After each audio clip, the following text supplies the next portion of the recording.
4 to think of what I wanted to talk about, I noticed kind of like there was just a pattern. So I want to start by saying, have you ever felt pulled in two different directions? Whether that be wanting to do what's right, but also wanting what everyone else seems to have. Whether that be popularity, attention, relationships, or control over your own plans. James 4 talks about that struggle, and it shows us what causes inner conflict and how to fix it. I'm going to start by reading James 4, 7 through 8. Submit yourselves therefore to God, resist the devil, and he will flee from you. Draw near to God, and he will draw near to you. Now, this is where my first point comes in, where conflict really comes from, and that is found in James 4, 1 through 3. What is the source of quarrels and conflicts among you? Is not the source your pleasures that wage in your members? You lust and do not have, so you commit murder. You are envious and cannot obtain, so you fight and quarrel. You do not have because you do not ask, and you ask and you do not receive because you ask with wrong motives, so that you may spend it on your own pleasures.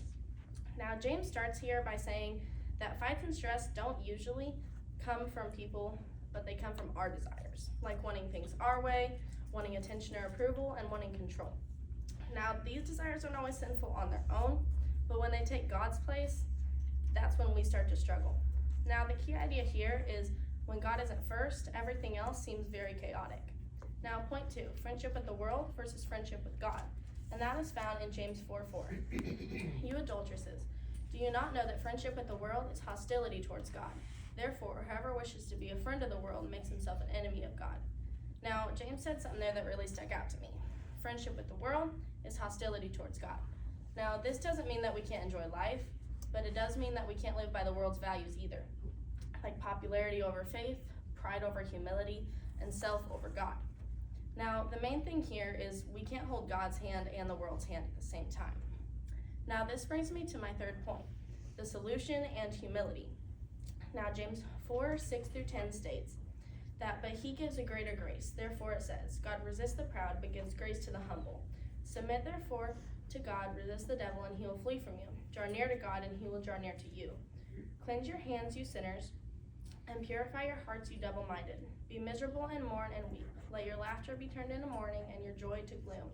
Humble yourselves in the presence of the Lord, and he will exalt you.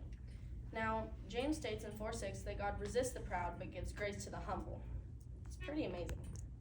Now, James gives us a pretty clear path. Submit to God, resist the devil, draw near to God, and humble yourselves. Now, what does he mean by that? Well, submitting to God by letting him lead. Resisting the devil by saying no to temptation.